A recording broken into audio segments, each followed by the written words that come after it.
بسم اللہ الرحمن الرحیم۔ السلام علیکم ورحمۃ اللہ وبرکاتہ۔ رسول اللہ صلی اللہ علیہ وآلہ وسلم نے فرمایا، ایک آدمی صرف مکھی کی وجہ سے جنت میں چلا گیا اور دوسرا جہنم میں۔ صحابہ کرام رضی اللہ تعالی عنہ نے عرض کیا، یا رسول اللہ صلی اللہ علیہ وآلہ وسلم، وہ کیسے؟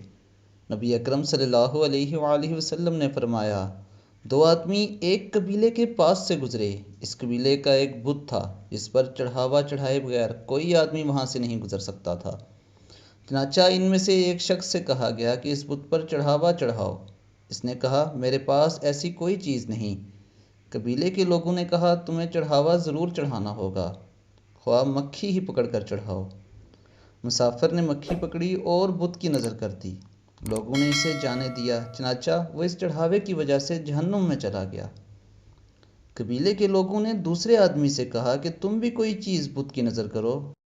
تو اس نے کہا، میں اللہ تعالی عز و جل کے علاوہ کسی دوسرے کے نام کا چڑھاوا نہیں چڑھاؤں گا۔ لوگوں نے اسے قتل کر دیا اور وہ جنت میں چلا گیا۔ دوستو، اس حدیث سے یہ بات ثابت ہوتی ہے کہ اللہ تعالیٰ کی وحدانیت کا اقرار کرنے والا ضرور جنت میں جائے گا۔ دوستو، میری آپ سب سے یہ گزارش ہے کہ آپ شرک اور بدعات سے بچیے اور کوشش کریں کہ صرف ایک اللہ رب العزت سے ہی مدد طلب کریں اور اسی کی عبادت کریں۔ انشاءاللہ اللہ تعالی ہمیں نبی اکرم صلی اللہ علیہ وآلہ وسلم کے وسیلے سے ہماری بخشش فرمائے گا۔ اب تک کے لیے اتنا ہی، اپنا بہت خیال رکھیے گا۔ اللہ حافظ۔